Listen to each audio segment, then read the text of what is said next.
Au moment où le monde célèbre la journée mondiale de la liberté de la presse, les Palestiniens manquent à leur mémoire 140 journalistes palestiniens tombés en martyrs, plus de 200 jours depuis le début de l'offensive génocidaire sioniste sur la bande de Gaza. Des dizaines d'autres ont été blessés à un moment où l'occupant sioniste a restreint l'entrée des correspondants étrangers pour ne pas témoigner du génocide. I'm sorry again?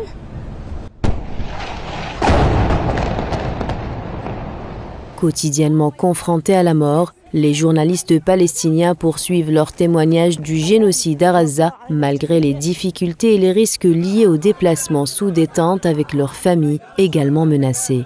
Ces soldats de la plume travaillent sans relâche pour véhiculer des images vives du morbide génocide sioniste dans l'enclave palestinienne.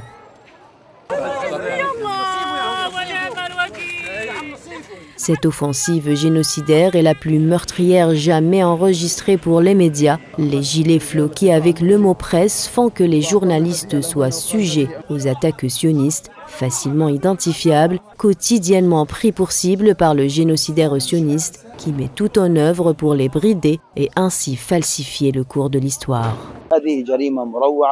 C'est un crime odieux.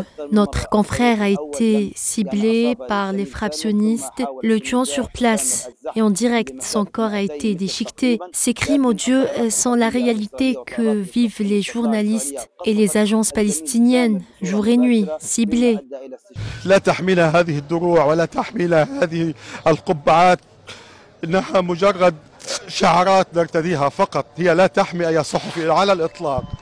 Depuis le 7 octobre dernier, les journalistes et les correspondants sont confrontés à de grands défis dans l'exercice de leurs fonctions sur le terrain, liés à leur sécurité personnelle et aux conditions humanitaires et économiques.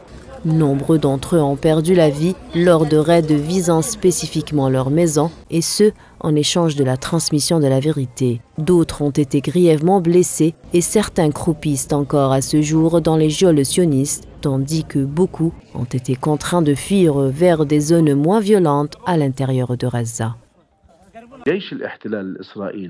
Tout ce qu'a fait et continue de faire l'occupation sioniste dans la bande de Gaza n'a pour but que d'isoler les journalistes palestiniens, étant des témoins oculaires et les empêcher de rapporter les faits en dehors de la bande de Gaza. Et tout ça pour les éloigner des lieux des massacres, car au final, ce que craint véritablement l'entité sioniste est que le journaliste palestinien puisse inspirer ses confrères à travers le monde, voire servir de modèle à d'autres générations. Les journalistes locaux devenus les yeux et les oreilles du monde à Gaza fournissant des photos, des vidéos et des reportages qui informent le monde entier des crimes commis par l'occupant sioniste dans l'enclave palestinienne afin de maintenir l'histoire vivante dans les cycles d'actualité.